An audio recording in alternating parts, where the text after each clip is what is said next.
존귀하신 주의 이름 우리 기쁘도다. 주의 품에 안길 때에 기뻐 찬송 부르리. 예수의 이름은 세상의 소망이요. 예수의 이름은 천국의 기쁨일세. 우리 갈 길 나간 후에 보좌 앞에 나아가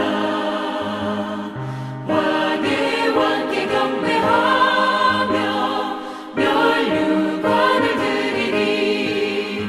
예수의 이름은 세상의 소망이요. 예수의 이름은 천국의 기쁨일세.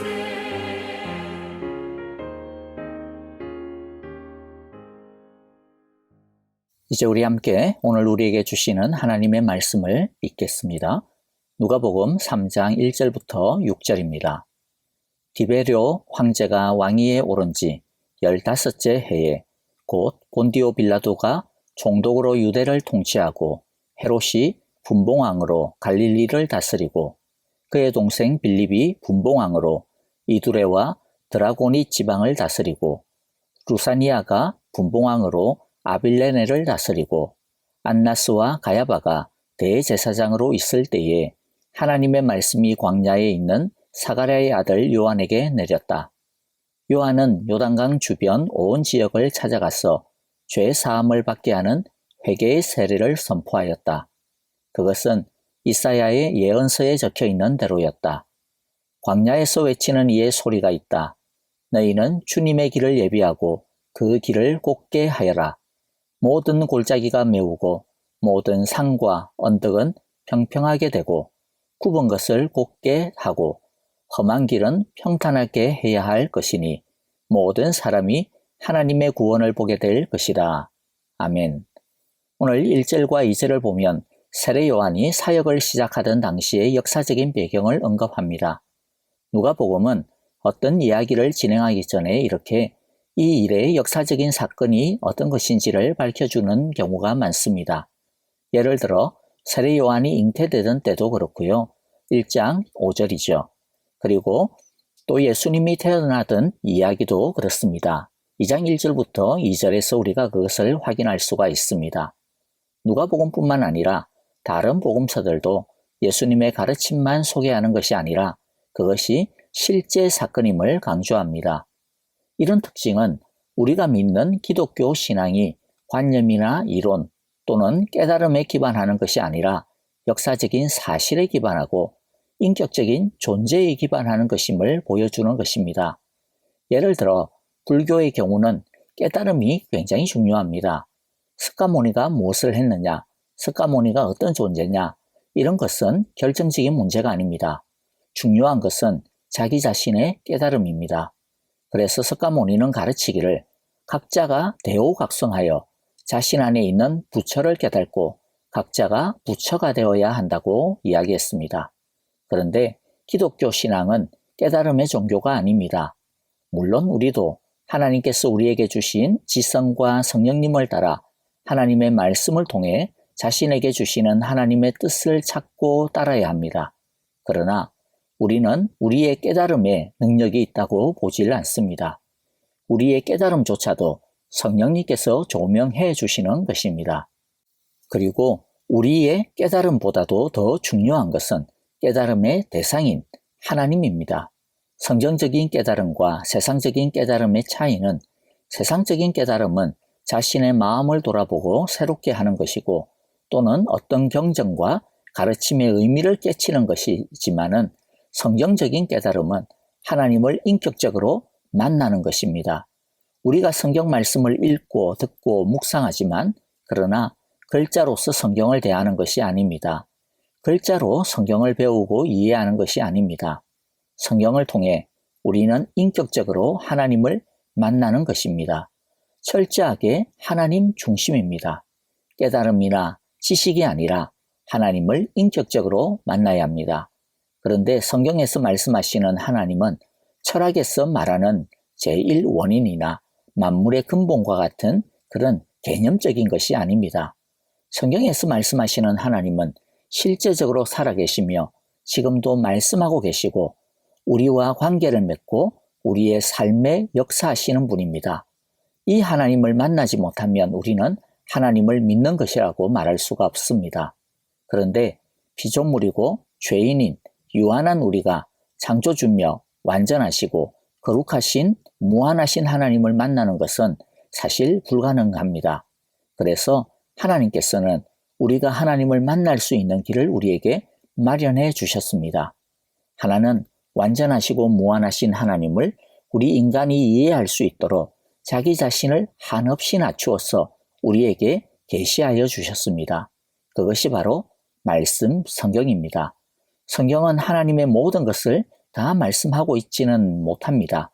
어떻게 그 작은 책에 어떻게 그 인간의 말로 하나님의 모든 것을 다 담을 수가 있겠습니까? 또 하나님이 당신의 있는 모습 그대로를 우리에게 가르쳐 주신다고 해도 우리는 그것을 하나도 이해할 수 없을 것입니다. 그래서 하나님은 우리가 이해할 수 있는 언어와 수준과 표현과 모습으로 한없이 자신을 낮추어서 우리에게 말씀해 주셨습니다. 비록 한없이 낮추어서 말씀해 주시긴 했지만은 그러나 우리가 하나님을 알고 믿기에는 하나님을 만나고 구원을 얻기에는 그 말씀해 주신 것도 조금도 부족함이 없습니다. 또 하나님은 유한하고 죄로 인해 더러움 투성이인 우리가 하나님을 만날 수 있는 길을 마련해 주셨는데 바로 예수님입니다. 아무리 성경이 하나님을 가르쳐주고 있고 만날 수 있는 길을 담고 있다 하더라도 죄로 더러워진 인간은 스스로의 힘으로 하나님을 만날 수 없습니다. 죄를 해결하지 않으면 하나님을 찾을 수도 없고 믿을 수도 없습니다. 그래서 하나님은 우리가 하나님을 만날 수 있도록 예수님을 보내주시고 우리의 죄를 해결해 주신 것입니다. 우리가 예수님을 믿을 때 우리는 하나님을 만나게 되고 세상을 창조하신 그 하나님이 나의 하나님이 되시는 것입니다. 그런데 하나님은 우리가 죽은 다음에나 우리를 구원하시는 분이 아닙니다. 하나님의 구원은 지금 이 역사 안에서 우리의 삶 속에서 활동하는 능력입니다. 우리가 보기에는 온통 세상적인 가치관과 힘이 판을 치고 있는 하나님과는 전혀 상관없이 굴러가고 있는 세상처럼 보여도 또 우리 자신이어도 이 세상의 주인은 하나님이시며 하나님께서 이 세상의 역사를 우리의 삶을 주관하고 계십니다. 하나님께서 이 세상의 역사를 주관하고 계시고 또 언젠가는 이 역사를 심판하시고 새롭게 하실 것이라는 이 믿음을 성경은 하나님의 나라라고 부릅니다. 그래서 성경은 항상 하나님이 우리의 역사 속에 일하신다라고 하는 것을 강조하여 보여주십니다. 1절, 2절의 말씀을 통해 조금만 더 우리 생각해 볼 것이 있는데요. 자, 먼저 이것을 통해 우리는 예수님의 복음의 이야기가 허구가 아니라는 것, 지어낸 이야기가 아니라는 것을 먼저 알게 됩니다. 그리고 역사적인 사실이라는 의미는 단순히 팩트라고 하는 것이 중요한 것이 아니고요. 그것을 통해서 하나님이 이 세상에 관심이 굉장히 많으시고 이 세상을 지금도 분명히 다스리고 계시다라고 하는 것을 보여주시는 말씀입니다. 게다가 1절, 2절에서 나오는 왕들과 정치가들은 하나님에 대해 관심이 전혀 없고 순전히 자신들의 힘과 나라를 쌓아가고 있던 사람들입니다. 저 왕들과 정치적인 배경들을 보면 하나님의 정의와 하나님의 약속은 아무런 힘도 없고 심지어 하나님께서 이 시대를 저버리지 않았나라고 느낄 수 있을 정도로 그런 암울한 때를 보여주고 있습니다. 그러나 하나님은 그런 어두운 때에도 하나님의 시간표를 따라서 역사하고 계셨음을 우리가 알 수가 있습니다. 심지어 믿는 사람들조차도 우리 시대는 틀렸어. 우리 시대는 하나님이 관심을 기울이지 않을 정도로 너무나도 개판이야. 하나님은 우리한테 관심이 없으실 거야. 그렇게 좌절할 수밖에 없는 시대였는데 그러나 하나님은 그런 사망의 그늘진 때와 땅을 여전히 다스리고 계셨음을 보여주시는 것입니다.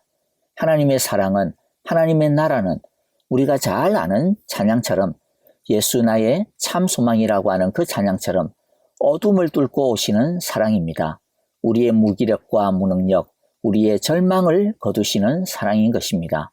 그러므로 여러분, 하나님은 오늘도 이 땅에도, 아니 바로 우리 각자의 삶에 역사하시는, 임하시는, 우리의 어둠을 뚫고 내려오시며 우리가 알든 모르든 하나님은 우리의 구원을 위하여 일하고 계심을 이 말씀을 통해서 다시 마음에 굳게 간직하고 견고하게 믿을 수 있게 되시기를 간절히 기도하고 축복합니다. 3절부터는 하나님이 보내신 세례 요한이 등장하여 예수님의 오심을 준비하는 모습을 보여주고 있습니다. 세례 요한의 사명은 4절의 말씀처럼 주님의 길을 예비하는 것이었습니다. 자, 여기에서 광야에서 외치는 이의 소리가 있다 그렇게 했는데요.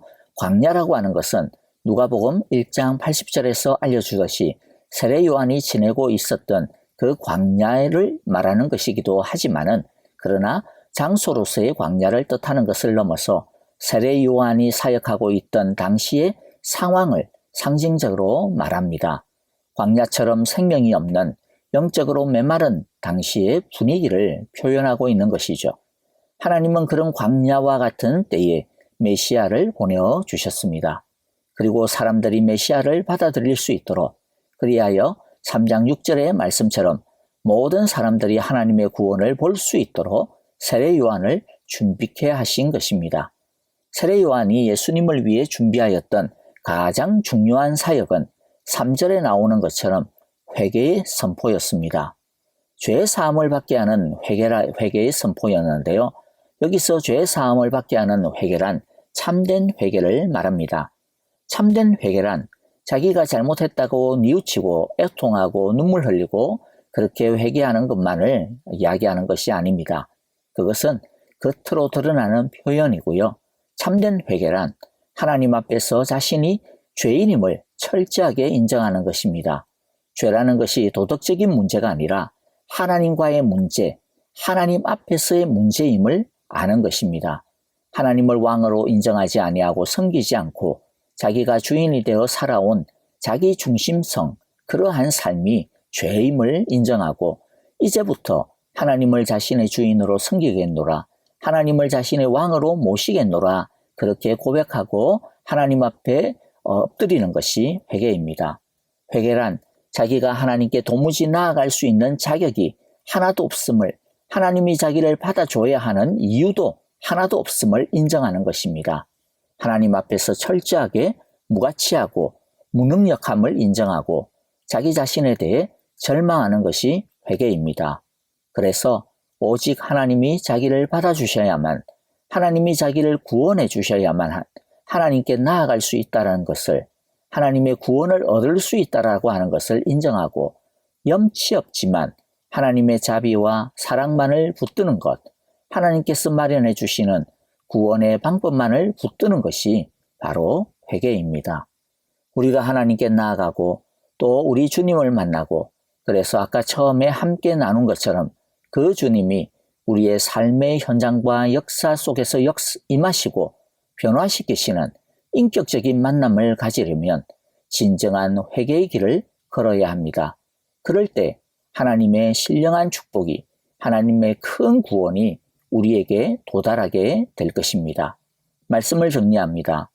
골짜기와 같이 깊이 패인 우리의 깨어진 마음, 푸르름이라고는 하나도 없이 구석구석하게 솟아오른 산과 언덕과 같은 우리의 교만한 마음, 굽은 길처럼 왜곡되어진 우리의 인생과 삶, 험한 길과 같은 우리들의 인생의 죄를 참되게 회개합시다. 그리할 때 하나님은 우리에게 하나님의 큰 구원을 보게 하시고 우리의 삶에 찾아오셔서 하나님의 크신 구원의 능력을 누리게 해주실 것입니다. 아멘. 함께 기도하겠습니다. 하나님, 하나님을 머리로만, 마음으로만 알지 않게 해주시고 우리의 삶의 현장에서 역사하시는 하나님을 만나는 믿음을 갖게 해주십시오. 우리가 진정한 회개를 드릴 때 우리 인격과 삶의 깊은 골짜기들이 메워지고 메마른 언덕에 푸르름이 솟아나고 굽어진 우리의 마음이 똑바로 펴지며 험한 땅들이 옥토로 변할 줄을 믿습니다. 하나님의 큰 구원을 경험할 줄 믿습니다. 하나님, 우리가 하나님의 축복을 구하기 전에 죄로 인해 망가진 우리의 마음과 삶, 관계들이 참 회개의 눈물로 갈아엎을 수 있도록 저와 우리 가정, 사랑의 공동체인 우리 교회를 깨워 주십시오. 이 땅을 깨워 주십시오. 예수님의 이름으로 기도합니다. 아멘.